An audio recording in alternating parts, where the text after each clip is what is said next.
বিশ্বকর্মা পুজোর রাতে ট্যাংরায় নাকা চেকিং এর সময় আক্রান্ত হলো পুলিশ। বাইক থামিয়ে নথি দেখতে চাওয়ায় সার্জন সহ পুলিশ কর্মীদের মারধরের অভিযোগ। ট্রাফিক সার্জন, কনস্টেবল ও সিভিক ভলেন্টিয়ারকে মারধর করা হয়, ভেঙে দেওয়া হয় পুলিশের গাড়ির উইন্ডস্ক্রিনও। नीरा सफेद तुरंत खुले, भरपूर झाग दे और इसकी स्मार्ट साइंस दे स्मार्ट केयर और फ्रेशनेस। मेरी चॉइस मेरा सफेद। মঙ্গলবার বিশ্বকর্মা পুজোর রাত্রে যখন পার্ক সার্কাস ট্রাফিক গার্ডের এক সার্জেন্ট, সিভিক ভলেন্টিয়ার এবং একজন কনস্টেবল নাকা চেকিং করছিলেন ক্রিস্টোফার রোডে, ঠিক চায়না টাউনের সামনে, সেই সময় 20 থেকে 30 জনের একটি মোটর বাইকের দল তাদেরকে এই পুলিশ টিমটি আটকায়। কিন্তু তারপরেই যেটা জানা যায় যে তাদের কাছ থেকে বৈধ কাগজপত্র চাওয়ার পরে তাদেরকে আক্রান্ত করা হয় এবং এই গোটা ঘটনাতে কিন্তু ইতিমধ্যে আক্রান্ত হয়েছে পার্ক সার্কাস ট্রাফিক গার্ডের সার্জেন্ট কৌতুক ঘোষ এবং তাদের সাথে যে গাড়িটি ডিউটিতে ছিল সেই গাড়িটিকেও কিন্তু ভাঙচুর করা যাচ্ছে। দেখা যাচ্ছে যে উইন্ডস্ক্রিনের সামনে এটা কিছু দিয়ে মারা হয়েছে, যাতে দেখা যাচ্ছে যে চির খেয়ে গেছে।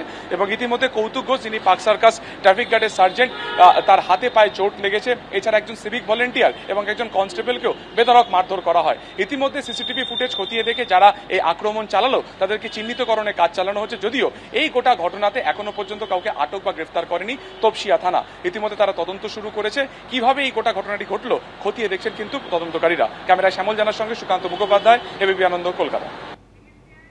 শুধুমাত্র কলকাতার পুলিশ কমিশনার এবং ডিসি নর্থকেই নয়, জুনিয়র চিকিৎসকদের লাগাতার আন্দোলনের জেরে শেষ পর্যন্ত রাজ্যের স্বাস্থ্যক্ষেত্রে একাধিক রদবদল করল সরকার।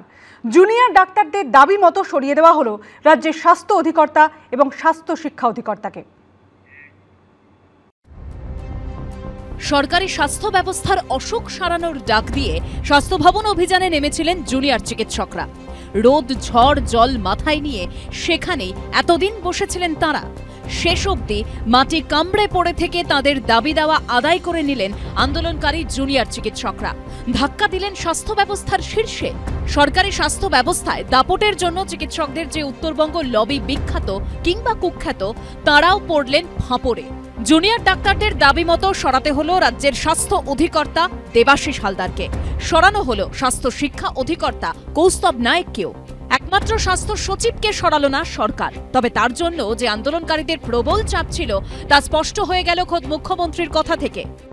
3টে নাম দিয়েছিল ফ্রম হেলথ ডিপার্টমেন্ট, একটা ডিএমই, একটা ডিএইচএস আর একটা হেলথের প্রিন্সিপাল সেক্রেটারি।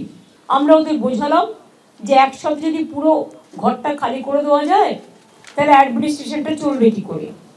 সুতরাং আমরা ওদের কথা মতো ডিএমএ এবং ডিএইচএসকে সরাবার সিদ্ধান্ত নিয়েছি। বর্তমানে নতুন স্বাস্থ্য অধিকর্তার দায়িত্ব দেওয়া হলো স্বপন সোরেনকে। আপাতত নতুন স্বাস্থ্য শিক্ষা অধিকর্তার দায়িত্ব সামলাবেন অনিরুদ্ধ নিয়োগী। আন্দোলনকারী জুনিয়র চিকিৎসকদের লাগাতার আন্দোলনের চাপের মুখে আরজিকর মেডিকেলের প্রাক্তন অধ্যক্ষ সন্দীপ ঘোষকে সাসপেন্ড করেছে রাজ্য স্বাস্থ্য দপ্তর। সন্দীপ ঘনিষ্ঠ 2 চিকিৎসক অভিক দে ও বিরূপাক্ষ বিশ্বাসকেও সাসপেন্ড করতে বাধ্য হয়েছে তারা। উত্তরবঙ্গ লবির অংশ বলে পরিচিত সুশান্ত রায়ের সদস্যপদ খারিজ করেছে আইএমের রাজ্য শাখা। মেডিকেল কাউন্সিল সাসপেন্ড করেছে মেদিনীপুর মেডিকেল কলেজের জুনিয়র চিকিৎসক মুস্তাফিজুর রহমান মল্লিককে। এসএসকেএম হাসপাতালের চিকিৎসক রণজিৎ সাহার বিরুদ্ধেও ব্যবস্থা নেওয়া হয়েছে।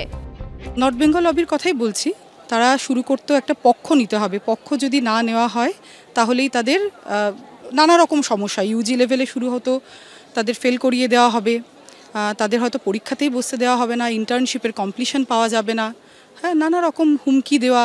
আজকে সিজিআই এর একটা ব্যাপার এসেছে যে ফোরামগুলো তৈরি করতে হবে, ভিজিলেন্স কমিটি এগুলো তৈরি করতে হবে এবং সক্রিয়। দেখছি এই মুহূর্তে কিছুটা সক্রিয় হয়েছে। আগে যেমন কোনো বিষয়ই উঠতো না কথাগুলোতে, অ্যাডমিনিস্ট্রেশন আগের থেকে সক্রিয় হয়েছে। এদিকে আরজিকর কাণ্ডের জেরে চরম অস্বস্তির মধ্যেই সিবিআই এর পর এবার ইডি পৌঁছল তৃণমূল বিধায়ক ও আরজিকর মেডিকেল কলেজের রোগী কল্যাণ সমিতির সদ্য প্রাক্তন চেয়ারম্যান সুদীপ্ত রায়ের বাড়িতে। কলকাতা ও হুগলিতে তাঁর বাড়ি, নার্সিংহোম, বাগান বাড়িতে হানা দিল কেন্দ্রীয় এজেন্সি। উনি হচ্ছেন রোগী কল্যাণ সমিতির চেয়ারম্যান আরজিকরে, যেখানে এই ভয়ঙ্কর দুর্নীতি হয়েছে এবং উনি আলো করে বসে আছেন একইভাবে, যেটা থাকার কথা নয়। আইএএস অফিসার ছাড়া ওটা চেয়ারম্যান হতে পারে না হেলথ রিক্রুটমেন্ট বোর্ডে। সেখানে উনি একজন এমএলএ হয়ে ওখানেও আলো করে বসে রয়েছেন, সেখানেও নানা দুর্নীতির অভিযোগ।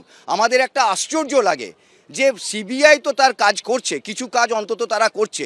আমার একটা প্রশ্ন যে এই রাজ্য সরকার কি করছে, এখনও কি তাকে বসিয়ে রাখবে? বর্তমানে রাজ্য মেডিকেল কাউন্সিলের সভাপতি পদেও রয়েছেন তৃণমূলের বিধায়ক চিকিৎসক সুদীপ্ত রায়।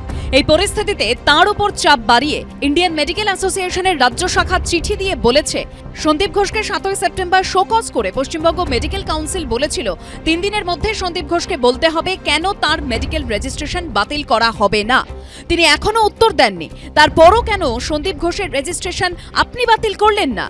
তাৎপর্যপূর্ণ বিষয় হলো যে ইন্ডিয়ান মেডিকেল কাউন্সিলের রাজ্য শাখা তৃণমূল বিধায়ককে এই চিঠি দিয়েছে। তার সাম্মানিক রাজ্য সম্পাদক হলেন তৃণমূলেরই রাজ্যসভার প্রাক্তন সাংসদ শান্তনু সেন। ঝিলম করঞ্জাই, সন্দীপ সরকার ও প্রকাশ সিনহার রিপোর্ট, এবিপি আনন্দ।